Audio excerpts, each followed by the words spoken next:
buenas tardes, bienvenidos a Conexión Tele 13 este día martes 9 de junio. Y estamos como siempre con Ramón Ulloa. ¿Cómo estás, Ramón? Hola Angélica, ¿qué tal amigos? En esta fría tarde y frío día en general que ha tenido la capital.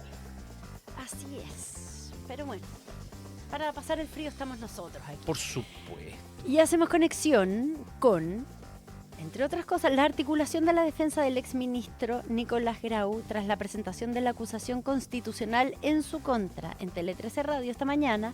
El abogado Patricio Zapata dijo que esta acusación no logra mostrar ninguna infracción constitucional ni legal. Patricio Zapata es el abogado que designó para defenderlo el exministro de Hacienda.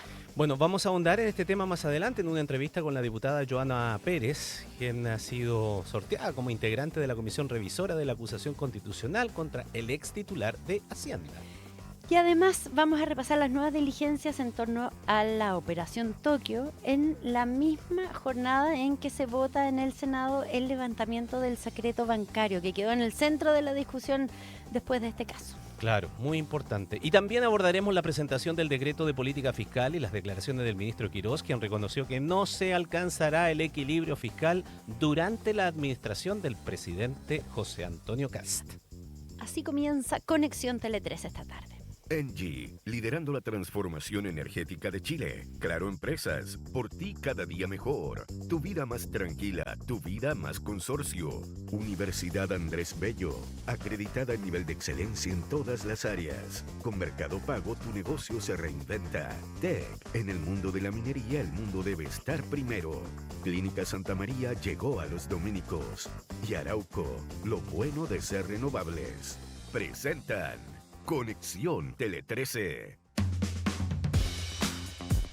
En Conexión Tele 13, el tema del día. La bancada de Renovación Nacional decidió darle libertad de acción a sus diputados para enfrentar la votación de la acusación constitucional en contra del exministro de Hacienda, Nicolás Grau.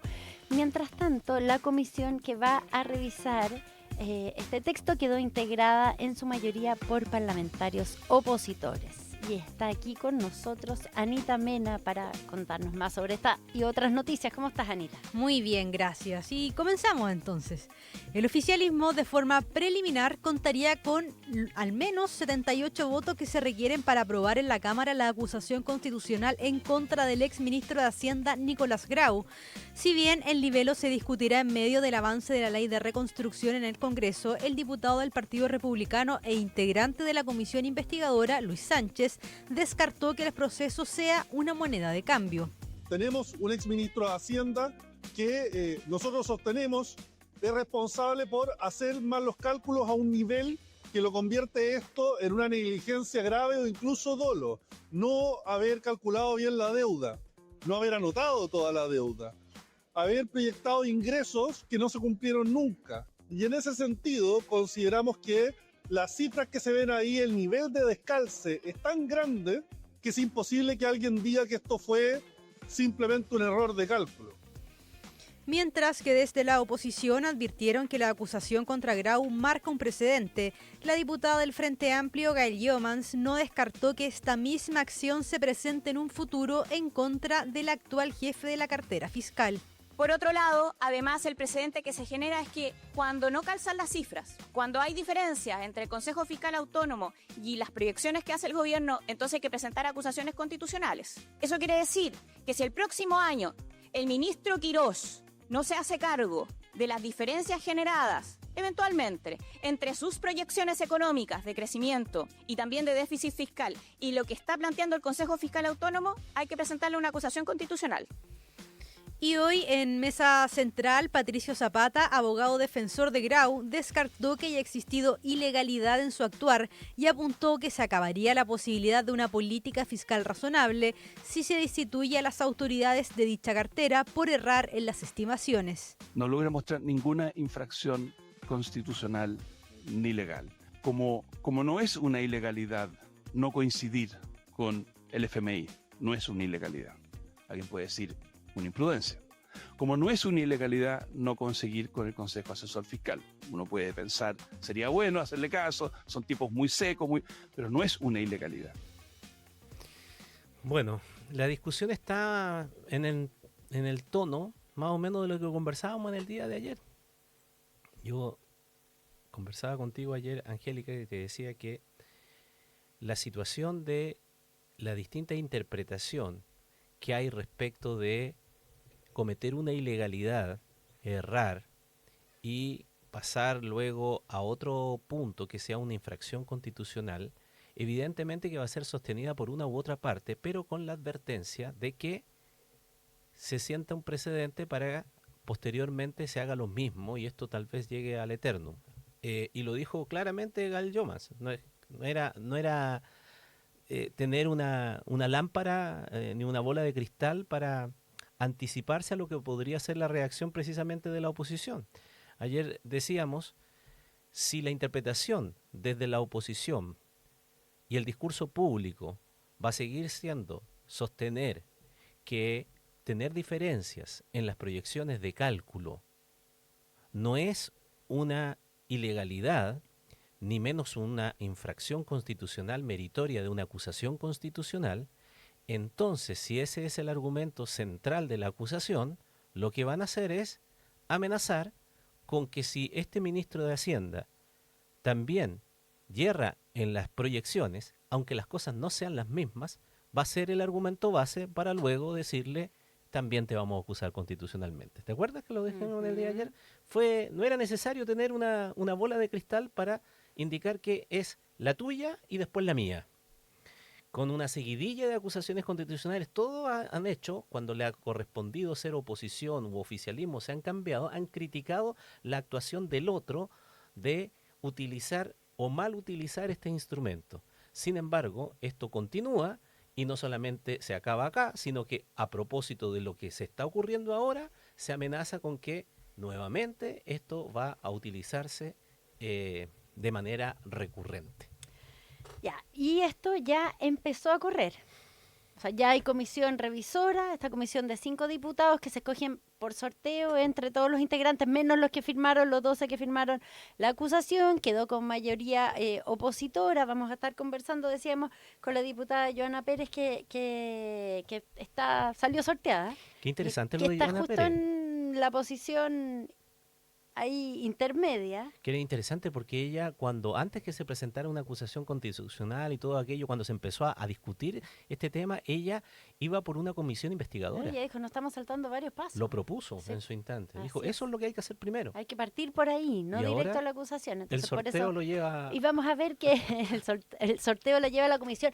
La comisión, en el fondo, es la que da los primeros pasos y empieza a citar expertos. Ahí le vamos a preguntar cuáles son los pasos que diga, pero de todos modos, que tenga mayoría opositora o no tiene muchas implicancias porque lo que determine la comisión finalmente hace una recomendación. Si votar a favor o no al resto de sus pares, pero no es vinculante. O sea, siguen manteniendo la independencia de los diputados sobre cómo lo van a votar. Acá pareciera que discusiones más, discusiones menos, los votos parecen estar, porque el oficialismo, bueno, RN ha dicho que le va a dar libertad de acción, porque están divididos en la bancada de RN con respecto, por ejemplo, uno de sus integrantes, Francisco Rego, firmó, la acusación es uno de los firmantes, pero hay dudas también, entonces finalmente hoy día el jefe de bancada, Diego Chalper, dijo libertad de acción para que cada uno vote como quiera, pero el resto de los partidos oficialistas está apoyando la acusación. La UDI dijo que no le iba a firmar, pero que la va a apoyar.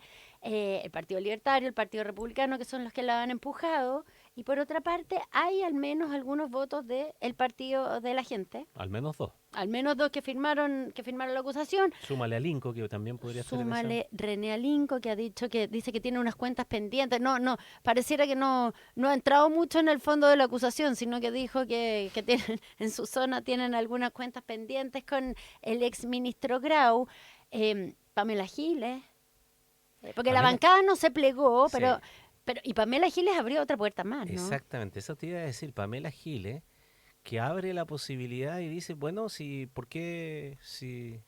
Dijo, si son tan choros, dijo. Sí, dijo, sí si lo son dijo, tan sí choros. lo O sea, si son tan choros, entonces, ¿por qué no van por Boric? Claro, porque dice finalmente quién es el responsable de todo esto. Y deja ahí una Una rendija pelota dando abierta, bote. por decirlo de alguna manera, por no decir una puerta, porque el tiempo para eventualmente una acusación constitucional en contra del expresidente de la República es hasta el 11 de septiembre. Claro, no es O sea, como los, podremos tener no es como cueca los, por harto rato no todavía. es como los ministros, que es hasta este jueves, los exministros. Claro. Hay plazo. En el caso del presidente son 6 meses el plazo. Y ¿te acuerdas que lo comentamos la semana pasada? Estaba acá también la Paula Comandari, que el primero que abrió esta puerta fue el presidente del Partido Republicano, Arturo Esquella, que estaba sentado acá en este estudio conversando con Iván Valenzuela. Estaban hablando de la acusación constitucional contra el ministro Grau, y él solito, sin que se le preguntara nada, dijo: voy a poner un ejemplo hipotético. Si nosotros quisiéramos acusar constitucionalmente al presidente Boric, habría plazo hasta el 11 de septiembre. Y fue bien curioso. Yo me acuerdo que yo estaba escuchando y dije, qué raro, ¿por qué puso ese ejemplo? Sí. Y entonces ahí Iván Valenzuela, le preguntó sobre eso, como, dijo, ¿por qué usted está poniendo este ejemplo? Pero fue como un conejo del sombrero que sacó el propio presidente del Partido Republicano. Y ahora vemos que la diputada del Partido de la Gente, Pamela Giles, de alguna manera toma el guante y hace como una incitación. A ver, si son tan choros, ¿por qué no acusan al presidente Boric? Empieza como a hacer un tema que circula, no sé si alguien tenga la intención de llevarlo más lejos, pero lo que sí es que ya está presentada la acusación Así contra el es. exministro. Él ya tiene abogado, estuvo conversando en la mañana acá Patricio Zapata, destacado constitucionalista, que dijo que esto no tiene base. Ya hay comisión, ya las bancadas han empezado a definirse, ya hay plazo. Bien interesante, dos cosas. Uno, la designación de Patricio Zapata, porque sin duda que es un reconocido y prestigioso abogado constitucionalista y que más bien es de una sensibilidad de centro, ¿no? Entonces también hay un guiño allí respecto del Frente Amplio de quien lo defiende, buscando también una transversalidad de la DC, digamos, más cerca, ¿no? Y la otra cosa es que el mundo político se enfrenta de alguna manera al mundo económico, así como tú decías que hubo una carta que fue publicada de exministros de Hacienda apoyando a Grau, o más que apoyando a Grau, digamos, Rechazando la situación, acusación. rechazando la acusación, ¿no? En esa misma línea, ahora un grupo de 52 economistas, en donde están Eduardo Engel, Guillermo Larraín, Harald Beyer, Andrea Repeto, David Bravo, Roberto Saller, Stephanie Griffith Jones, son 50. Son 50 y hay gente ahí en ese grupo hasta que no se cae bien. No, sí, claro. claro. Hay gente muy distinta ahí. O sea, Harald Beyer, que fue acusado constitucionalmente, recordemos. Y que se concretó la acusación y estuvo inhabilitado para ejercer cargos públicos por 5 años. Y todos ellos sostienen en esa declaración que la acusación carece de fundamento. Y vuelvo, y con eso termino, a lo mismo del día de ayer. Para quienes están en estas labores del Estado, por decirlo de alguna manera, y especialmente economistas que ven lo que significa el tema de las proyecciones económicas, de realizar los presupuestos, de no equivocarse, porque ahora parece que el ojo está en no te vayas a equivocar, sientan ese precedente. Uno referente a lo que puede pasar, o sea, si cae este ministro de Hacienda, exministro de Hacienda por esto, es lógico preguntarse quién va a estar dispuesto a exponerse más adelante a errar en una proyección como ministro de Hacienda si se sienta el precedente de que si te equivocas y además otros expertos te dicen que te puedes equivocar, luego te caiga una acusación constitucional. Pregunto yo si con estas cosas no haces cada vez más difícil que la gente quiera entrar en política. Porque el costo... Otra cosa que me preguntaba es cómo, no estando ya en el gobierno, siendo ex autoridades, ¿cómo se financia todo esto? Porque también es un tema. Es un tema que la gente piensa, más encima tienes que pagarte la defensa, es un asunto, ¿cómo se paga si ya no son ex autoridades? Y lo otro es que viene el Clinic, que el ex ministro de Hacienda va a tener una actividad pública este jueves en un seminario organizado por Rumbo Colectivo, que es el centro de estudio ligado a lo que era RD, o sea, como centro de estudio del Frente Amplio. y el Congreso Panamericano. Así que ahí va a tener una actividad pública el exministro Nicolás Grau, que hay plazo para que le notifiquen la acusación hasta el 12 de junio, o sea, hasta el día viernes. Entiendo que la estrategia de Patricio Zapata es tratar de apurar esto, no demorarlo, no dilatarlo, no usar todos los plazos, sino que ojalá que se vaya resolviendo cuanto antes. Conexión Tele 13.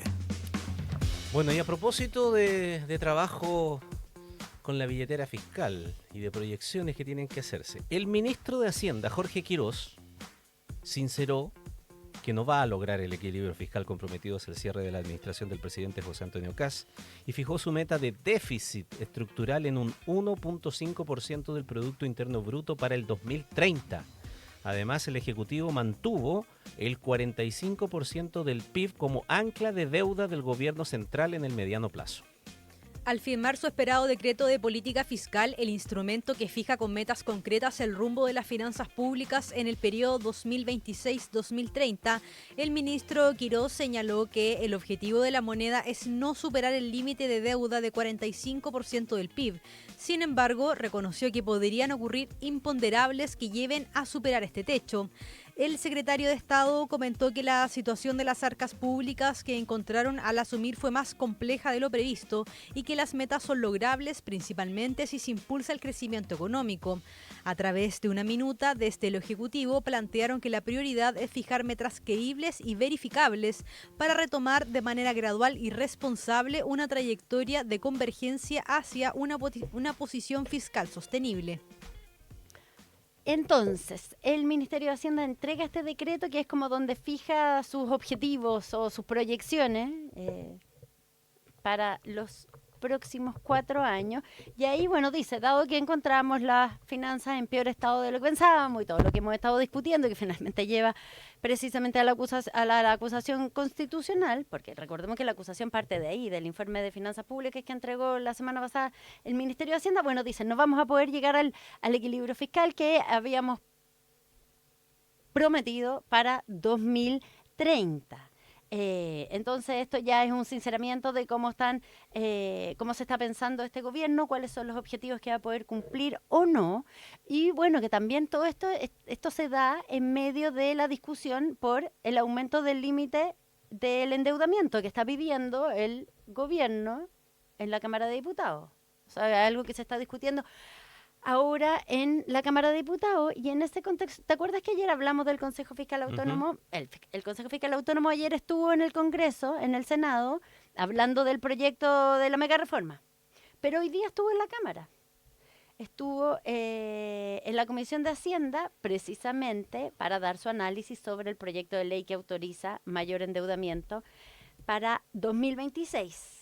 Y entonces ahí la presidenta del organismo, Paula Benavides, dijo que el incremento de la deuda solicitado por el Ejecutivo, bueno, responde al deterioro fiscal, pero dice que se acerca peligrosamente al umbral, al borde del límite de la deuda del 45%, que es el que se ha fijado Chile. Y dice, operar cerca de ese umbral no es inocuo. Entonces también levanta alertas con respecto a esta solicitud de aumento de la deuda. Bueno, esta proyección es año a año, ¿no? Y en el decreto de política fiscal el Ministerio de Hacienda fijó esta trayectoria para tener esta meta del 1.5 en el 2030 y va de la siguiente manera. Comienza con una meta de déficit estructural de 2,6 para este 2026. Así debiera terminar el año. Después, el 2027, el próximo, el gobierno estima una meta de rebajarlo a 1.8 del PIB. En el 2018 llegar a 1,7. En el caso del 2029 la cifra apunta a 1.6 para llegar al 2030 a 1.5 del PIB.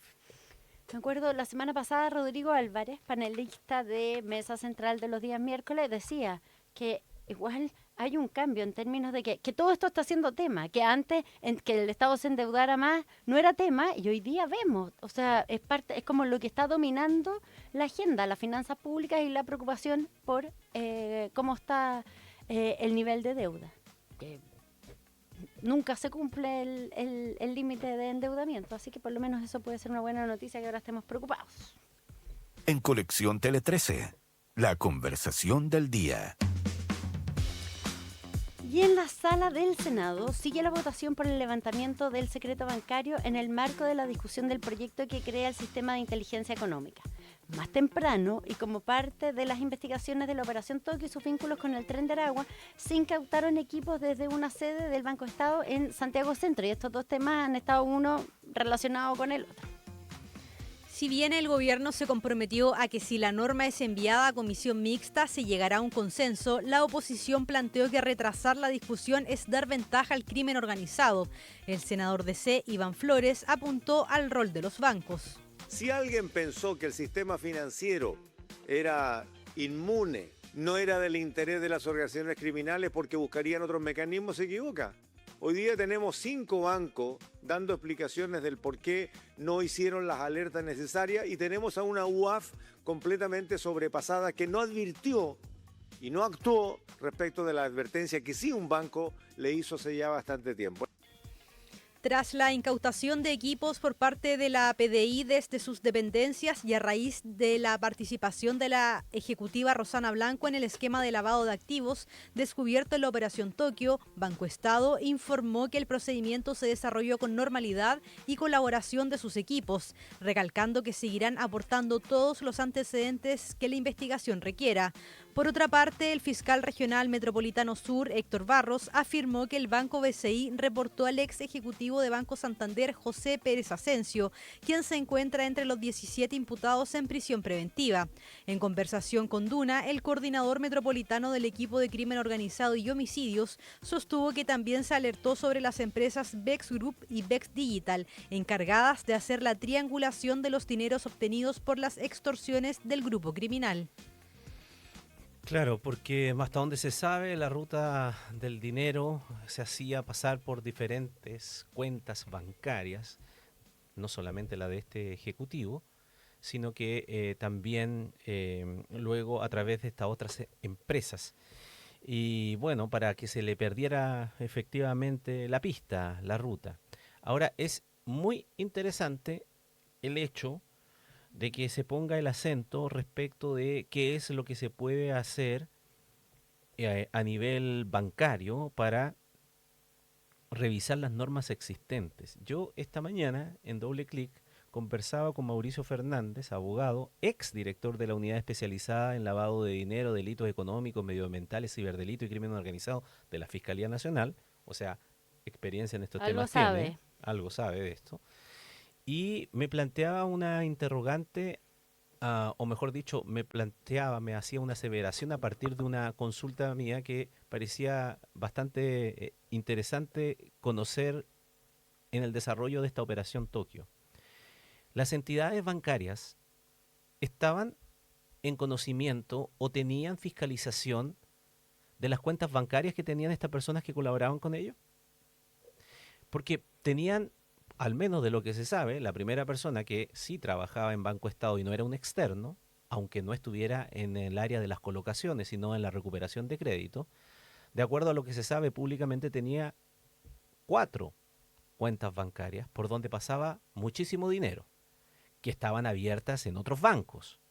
Entonces la pregunta es, a propósito de esta discusión, de si hay conocimiento, quiénes debieran tener conocimiento de los movimientos bancarios que pudiesen tener incluso sin una orden judicial, sino solo vía administrativa, ¿sería necesario hoy día los bancos, por ejemplo, saben o auditan o piden información a sus ejecutivos bancarios de las cuentas que ellos tienen eventualmente en otros lados para saber el flujo de dinero que tienen y que eso sea consistente con el trabajo que tienen?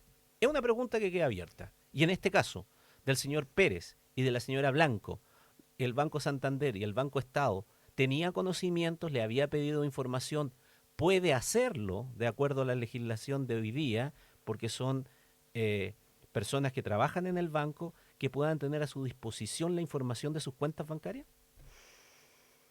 Bueno, lo que sí, el secreto bancario, hablamos, tú lo has dicho varias veces porque tú has estado siguiendo harto el tema, pero fue tema durante toda la campaña pasada y a raíz de la Operación Tokio reaparece precisamente cuando se estaba discutiendo este proyecto de sistema de Inteligencia Económica que se acaba de votar. A ver, En el Senado Sí. lo ha rechazado sí, porque la semana pasada hubo 2 empates y ahora y ahora el se Senado rechaza. rechazó. Es Tele 13 que está en la comunicación desde Valparaíso. La periodista de Tele 13 Es que volviendo. dando cuenta de la votación. A ver, escuchamos un poquito lo que dice. Siempre que hay una solicitud a través de una investigación que haga, por ejemplo, la Fiscalía y que sea aceptada por el Poder Judicial en este sentido. Y ahora lo que buscaba esta norma es que se le permita a la unidad de análisis financiero requerir directamente la información a las entidades bancarias protegidos por el secreto bancario en 3 situaciones muy puntuales que hablan cuando se trata de un reporte de operación sospechosa que prevenga de un banco, cuando el ROS esté interferido a un funcionario público y también cuando se requiera a una persona jurídica. Lo que decían desde el gobierno particularmente es que ellos no estaban de acuerdo con que esto dejase de pasar por el sistema judicial. Que Está dando el solo contexto radicara respecto en de los las secretos de la situaciones análisis financiero, que y es por eso se que estaban el gobierno dando buscaba como para que efectivamente que esta norma el secreto fuera bancario a no la pasase Comisión necesariamente por un Mixta para ahí poder ámbito llegar a un acuerdo judicial, con el Poder sino por un ámbito administrativo en Claro, 3 porque- condiciones específicas. Exactamente. Lo que propone el proyecto es que la unidad de análisis financiero, la UAF, que es un ente dependiente del Ministerio de Hacienda, pueda, en determinados casos específicos, requerir directamente a los bancos información protegida por el secreto bancario. Y eso sería en operaciones que involucren a funcionarios públicos, reportes previamente efectuados por bancos como sospechosos o en casos de operaciones de personas jurídicas. En esos 3 casos, la UAF podría ir y decir: señores bancos, quiero ver la información de esta persona que está protegida por secreto bancario. Por ejemplo, el primer caso, repítelo por favor. ¿Cómo era? ¿El primero? ¿En la Operaciones que involucren a funcionarios públicos. Ya, por ejemplo, ¿cabría o no cabría la funcionaria del Banco de Estado? ¿Es funcionaria pública o no es funcionaria pública? Estamos, la señora Blanco, Sí, que sí, ayer, sí. ¿ves? Ahí entra la discusión respecto de cuáles son los alcances. Ya, pero- para Fernanda Está en la bien, pero- mañana pero- me decía que Él te decía tipo que era funcionario- funcionario... no, que los funcionarios bancarios en términos Sí. generales, a él le parecía que Eran funcionarios privados. podrían estar afectos a una revisión que fuese de otro ámbito y no solamente desde el punto de vista Ya. legal de Ya, pero la eso, autorización de un juez. eso tendría que caber, o sea, se puede delimitar bien qué se entiende por funcionario público o no. Ya, como para no tener que entrar a discutirlo todo. Después, reportes previamente efectuados por bancos como sospechosos, o sea, cuando los bancos le dicen a la UAF, oye, acá está pasando algo raro, que la UAF pudiera decir, levanta el secreto bancario. Y por otra parte, que esa es la postura que ha defendido la actual oposición, que eso ocurra de manera administrativa. Y por otra parte está que, como sigue ocurriendo hoy día, que tenga que acudirse a tribunales. Sí. El punto es que tribunales en general dan las autorizaciones, los jueces dan la autorización. El problema es que para llegar a eso se demora más. Y lo que dicen los que defienden el alzamiento por vía administrativa es que el crimen organizado corre mucho más rápido que lo que corre los tribunales. Pero la discusión es, los que se oponen al alzamiento por vía administrativa del secreto bancario dicen que se está reemplazando al juez por el gobierno, porque la UAF finalmente es un organismo dependiente de el Ministerio de Hacienda. Y los que están a favor dicen que los procesos judiciales se demoran demasiado. Y ahí está la disputa. Lo que pasó ahora Y lo que pasó fue que Eso. en la Cámara de Diputados pasó, pero ahora en el Senado no pasó y por lo tanto este tema se tiene que ir a comisión mixta. Y el Porque- senador Núñez está reaccionando a esto, seguramente criticando la votación del oficialismo. A ver qué dice el senador Núñez. Fronteras y en varios países de manera simultánea. Sí, están las declaraciones entonces Justo en la ley de del Murphy, ¿eh? senador Núñez. Justo cuando le damos el pase, el senador Claro, Núñez bueno, deja de hablar. el pero senador esto Núñez. ha sido muy difícil. Es un proyecto que viene hace tiempo, pero la semana pasada 2 veces se empató. 2 veces, a 23. A 23. Y hoy día volvió a empatar a 24. Y entonces pasa a comisión mixta. Pasa a comisión mixta. Entonces, Porque había una discusión que inicialmente se entendía que empatado se entendía por rechazado. sí, claro. Pero entonces va a una comisión mixta en que senadores y diputados se tienen que poner de acuerdo. Vamos a ver si lo logran. Lo concreto es que con la votación del día de hoy esto se sigue discutiendo, para hacerlo más sencillo, se sigue discutiendo, tiene que ir a una comisión mixta y que tendrá que resolver las divergencias que hay entre una votación aprobada en la Cámara de Diputados y otra rechazada en el Senado. Si esto hubiese sido aprobado en el día de hoy, habría quedado ok y se habría autorizado a un ente como la UAF en 3 casos puntuales que detallaba recién Angélica, la posibilidad de revisar esas cuentas bancarias al margen de una autorización judicial.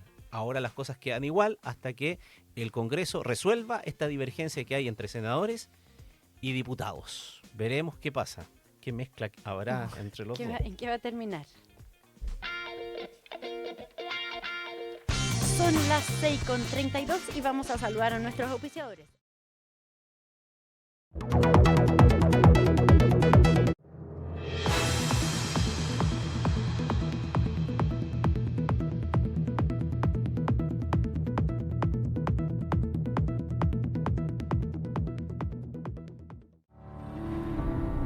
A Marie Curie le dijeron que la ciencia no era para mujeres. A Nikola Tesla nadie le reconocía sus logros. Pero la historia nos demostró que cuando hay pasión y pones toda tu energía, los sueños se transforman en realidad. Colbún. Transforma, impulsa, sueña. Alta Dirección FEN de la Universidad de Chile y ESADE Executive Education presentan el programa Gobierno Corporativo y Transformación Digital. Con clases en Chile e inmersión internacional en Barcelona, combina sesiones magistrales, visitas a empresas líderes y networking de alto nivel. Acabarán teniendo una experiencia realmente transformadora, no solo a nivel profesional, sino a nivel personal y humano.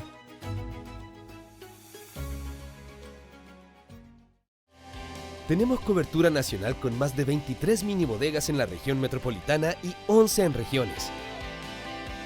Mini bodegas para acercarte a todo Chile. Nos adaptamos a tus necesidades para mejorar tu experiencia y crecer junto a ti. Nuestros 25 años en el mercado garantizan la seguridad y confianza que necesitas para seguir adelante.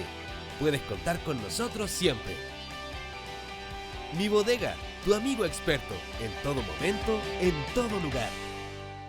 ¿Qué tiene que ver la ciencia con los árboles? En Arauco no solo plantamos árboles, los investigamos, los estudiamos, incluso estamos editando su genoma. ¿Para qué? Para que crezcan más fuertes, más resistentes y con mayor capacidad de capturar carbono. Suena a ciencia ficción, pero es ciencia real. Nos asociamos con Tricó, una startup en Estados Unidos que está revolucionando el futuro de los bosques. Juntos exploramos tecnologías de edición genética para especies forestales. ¿El objetivo? Bosques más adaptados al cambio climático, menos vulnerables a plagas y enfermedades, más resilientes frente a incendios. Y todo esto manteniendo el equilibrio ecológico.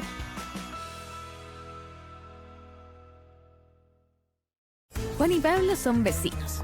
Tienen la misma edad y hasta manejan el mismo auto. Pero Juan tomó un crédito, pagó un pie. Se preocupa de las mantenciones, los permisos, seguros y no quiere ni pensar en cuánto valdrá su auto cuando quiera cambiarlo.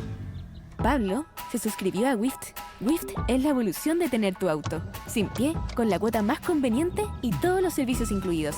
Ingresa a wift.cl y maneja tu libertad.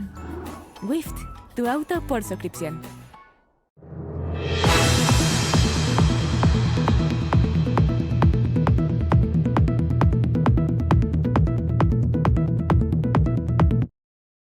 A acompañar a cada uno de nuestros clientes en diferentes momentos de su vida, entregando respaldo a través de nuestros seguros, banco e inversiones. Tu confianza nos mueve. Consorcio, 110 años contigo. Si tienes tu propio negocio, deja atrás el papeleo bancario y los trámites complicados. Reinvéntate con Mercado Pago. Vende y recibe tu dinero al instante todos los días. Accede a un crédito en pocos clics para reponer stock, mejorar tu negocio, pagar a proveedores o lo que necesites. Cobra con Mercado Pago y reinventa tu negocio. Mercado Pago. Tienes todo para ganar. Entidad regulada por la CMF. Aplica para usuarios con cuenta Mercado Pago emisora S.A. Créditos otorgados por Mercado Pago Lending Limitada. Consulta términos, condiciones y tarifas en términos y condiciones del producto. Si buscas expandir tu vida y pasar al siguiente nivel, Hazlo con Ford Territory. Sorpréndete con su increíble espacio interior y sus cómodos asientos de cuero. Viaja con la seguridad de su monitor de punto ciego y alerta de tráfico cruzado. Y mantén el control total de tu vehículo con la conectividad Ford App desde tu celular. Más tecnología, más seguridad y un diseño renovado para expandir tu camino. Ford Territory. Descúbrela en Ford.cl. Esta semana tu tiempo en pantalla fue de 168 horas. ¿What? Todo el día scrolleando. ¡Córtala! Sácale partido a tu tiempo en pantalla. Descarga Storytel en tu teléfono. Activa tu plan de audiolibros por 7.990 al mes y escucha sin límites. Storytel es igual a tu streaming de películas, pero de audiolibros. Todos tus autores, todas tus historias, todo en audiolibros por solo 7.990 pesos al mes. Prueba gratis Storytel por 7 días. Omoda C7, un SUV que redefine lo que significa manejar con confianza. Desde 6 airbags para tu seguridad, una pantalla táctil de 15.6 pulgadas con Apple CarPlay y Android Auto para mantenerte conectado. Control crucero y control de voz para que tus manos nunca dejen el volante. Y luces frontales que cambian el ritmo de la música para que nunca pierdas el estilo.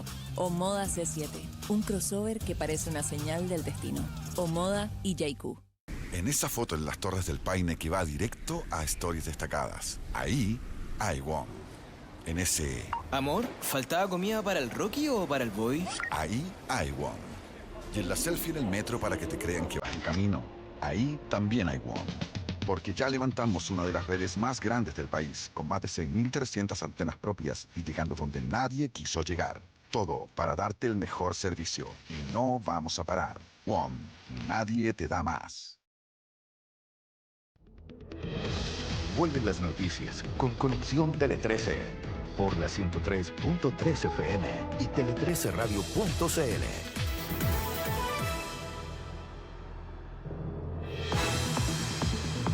Ya estamos de vuelta en Conexión Tele 13 con la diputada Joana Pérez, integrante de la Comisión Revisora de la Acusación Constitucional contra el exministro Nicolás Grau. Muy buenas tardes, diputada, ¿cómo está? ¿Cómo está? Buenas tardes, Angélica, muchas gracias. No, gracias a usted. A ver, diputada, ¿ve usted antecedentes que justifiquen haber abierto este proceso de acusación constitucional o todavía tiene usted dudas sobre el fundamento?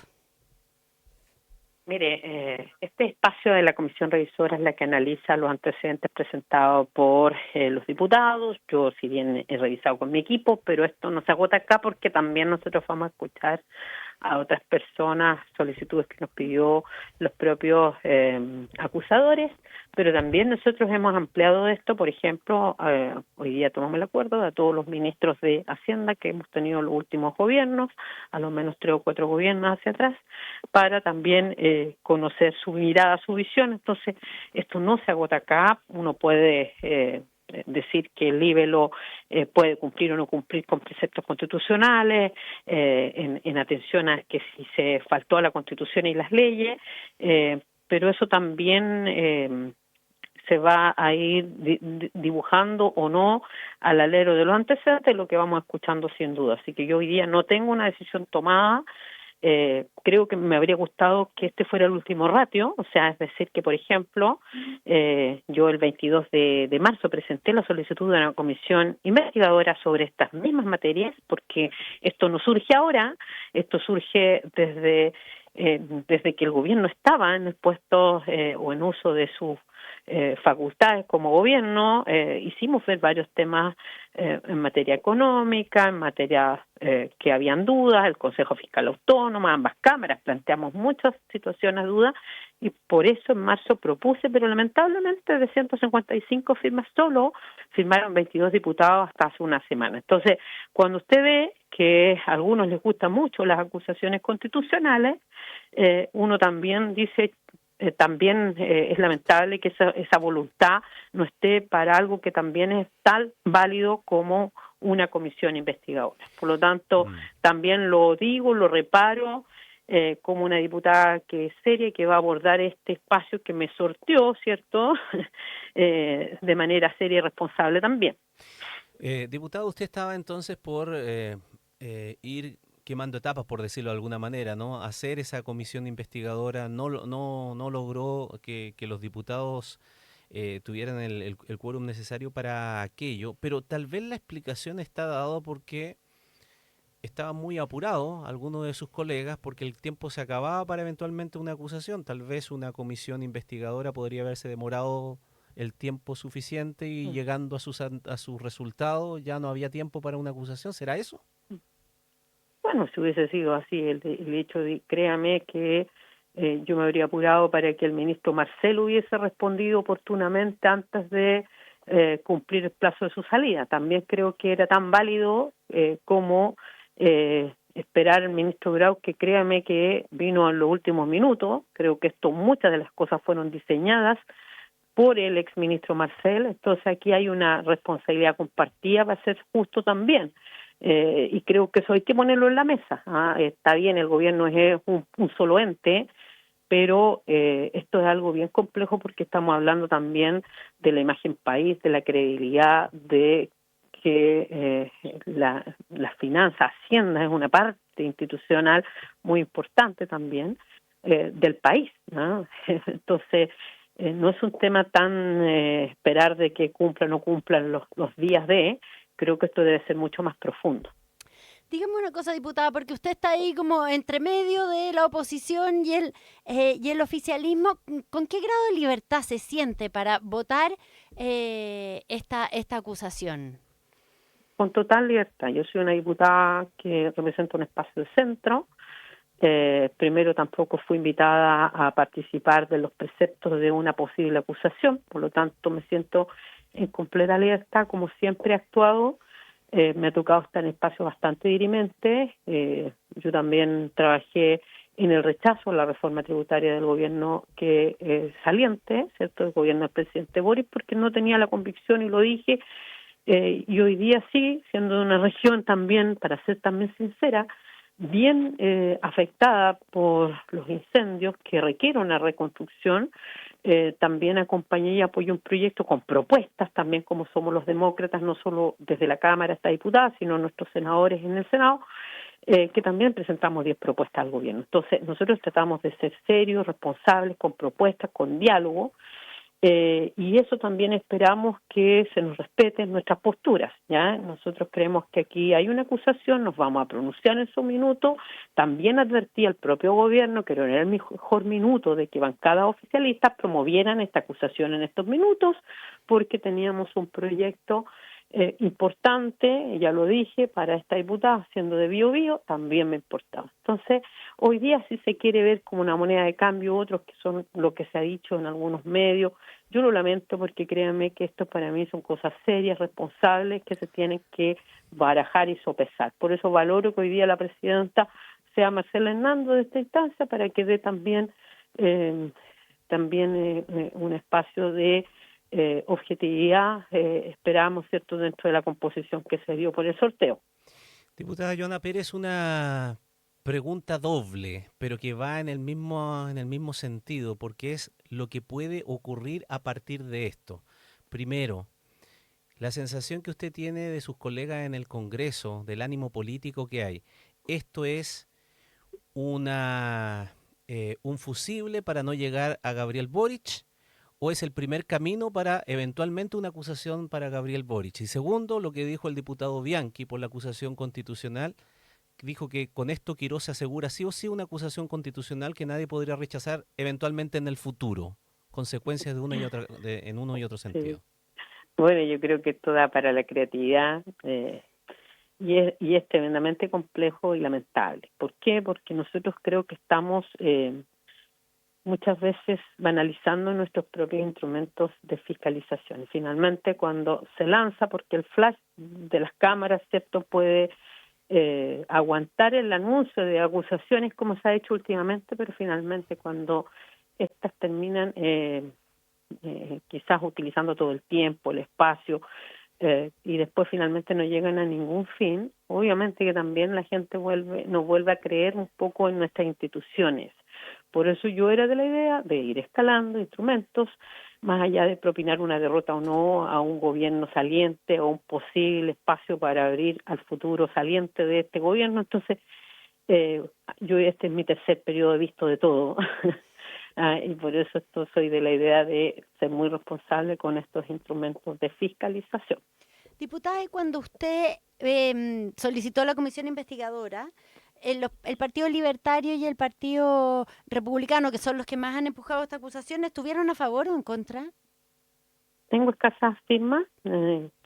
Yo volví a reactivar esto porque nosotros lo anunciamos, lo hicimos público, pero como le digo, obtuve 22 firmas, ninguna bancada así como de muy acompañando esta medida.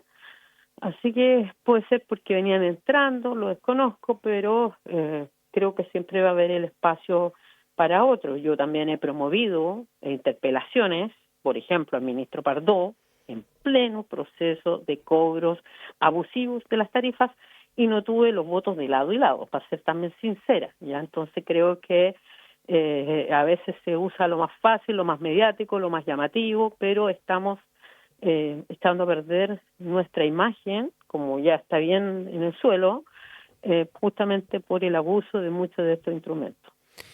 Lo que viene, para tenerlo claro en cuanto a plazos y en cuanto al tiempo que se toma la comisión para revisar todo esto, entiendo que a partir de ahora, de hoy día mismo, el plazo es de 3 días para que la Cámara notifique personalmente o por cédula al exministro de Hacienda, y después empieza a correr el plazo para concurrir precisamente ante la comisión encargada de la acusación, ¿no? Así es, nosotros ya fijamos que desde el lunes comenzamos a trabajar, tenemos 3 días, el ministro va a ser notificado en ese intertanto, y desde que él se apersona, responde, tenemos 10 días para arrojar nuestro informe. Así que ya hemos acordado los supuestos de esta comisión, las bases para funcionar, y esperamos ser serios porque también es un mandato que nos da la propia Cámara. Y usted decía que van a citar a los exministros de Hacienda. ¿A quién más van a citar? Por el momento, los propios acusadores fijaron un sinfín de invitados, y que vamos a también considerarlo, por cierto, constitucionalistas, economistas y exministros de Hacienda. Yo voy a proponer algunos temas también como presidentes del Banco Central, creo que también es importante. Espero que el Consejo Fiscal Autónomo también hable, a pesar de que ha hablado varias veces, pero no se ha escuchado mucho. Entonces creo que a lo menos para el informe, creo que vale la pena considerar una amplitud, no solo de un periodo, sino también hacia atrás, y que ojalá esto sirva para futuros gobiernos, para futuros congresos en atención a las finanzas públicas y a los supuestos que llevan a una reforma o no de un gobierno de turno. Ahora, pareciera que, así como están las cosas, los votos para aprobarla en la Cámara de Diputados están. ¿Usted cree que está jugado esto o todavía hay espacio para que pueda ocurrir algo inesperado? Yo creo que siempre hay espacio para lo uno o lo otro, porque hoy día hay una importante atomización de fuerzas, de independientes, por lo tanto no creo que esté tan cerrado el resultado, pero la Cámara es soberana, ¿cierto? Esto es un proceso, después va al Senado como Cámara que es juez, ¿cierto?, de este proceso, así que también creo que esto está partiendo, hay que también tomarlo con yo diría la responsabilidad, pero la mesura que corresponde dentro de un proceso que son más de un espacio.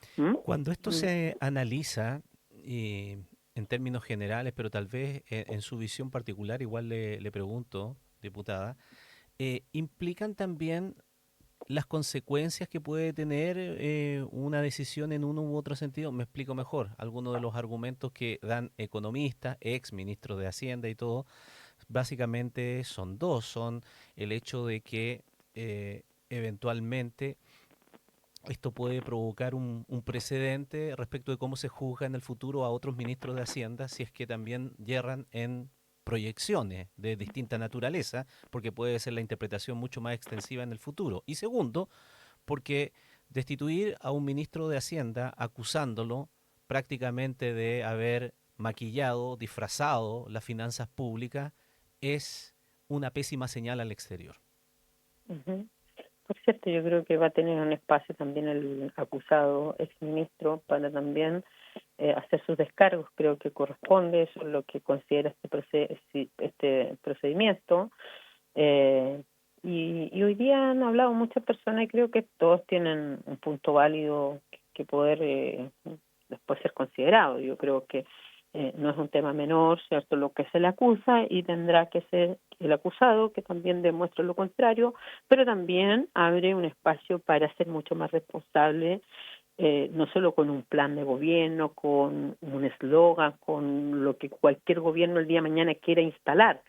Creo que también tenemos que pensar en lo que dejamos al país en materia de crecimiento, de endeudamiento, de reactivación. O sea, yo creo que hoy día se abre un flanco al menos importante de poner el foco en ellos. Primera vez después de que se intentó con el exministro Fockley también avanzar en eso, pero nunca se ha avanzado en esto hasta hace mucho rato, no sé, ¿me entiendo? Entonces creo que obviamente llama la atención, y especialmente quienes están atentos, ¿cierto?, a las señales, no solo económicas, no solo políticas. Creo que también algunos lo ven como una alerta muy compleja, ya, pero también, como le digo, yo no he levantado esta acusación, la levantó un partido, se sumó otro, y yo fui sorteada. Vamos a revisar de la mejor manera esta acusación constitucional. Y lo último, diputada Joana Pérez, ¿qué sentido tiene acusar constitucionalmente y llevar este caso, que tensiona de todas maneras, al Parlamento con una persona que ya no está ejerciendo el cargo? Bueno, yo creo que esa es una mirada política también que tendrán que dar respuesta de quienes la han levantado. Otros señalan que es necesario, ¿cierto?, que se asuman las responsabilidades políticas. Se hace en el momento de que estos, en los plazos respectivos. Pero bueno, como le digo, yo he asumido una autocrítica, he apoyado acusaciones constitucionales, creo que se ha sido injusto también en su minuto con un expresidente de la República. Creo que los momentos son bien complejos, que nos toca también asumir, como por ejemplo un estallido, y creo que el país ha tenido cambios muy importantes, notables, y por eso también desde esa mirada uno también dice hay que ser bien serio y tomar la mejor de las decisiones, más allá que esto pueda ser un instrumento político, como lo ven algunos también, de manera más light. O sea, yo creo que hay que darle el contexto, y ojalá las bancadas entiendan que cuando levantan una acusación sepan lo que se está jugando también, ya, porque después muchos tras bambalina pueden decir, mira, yo no lo quiero probar, pero me veo obligado, o al revés, ¿me entienden? Entonces, finalmente la Cámara tiene que ser seria en esto. Yo, lo menos del espacio humilde que nos va a tocar, espero también estar a la altura. Como le digo, nos tocó esto de un procedimiento, está establecido en la Constitución, pero tampoco es fácil, porque mientras estemos analizando esto también mucho se cuestiona si nuestras instituciones son tan fuertes como nosotros las hemos transmitido por años. La diputada Joana Pérez esta tarde en Conexión Tele 13. Muchas gracias. Gracias, buenas tardes. Gracias a ustedes, buenas tardes.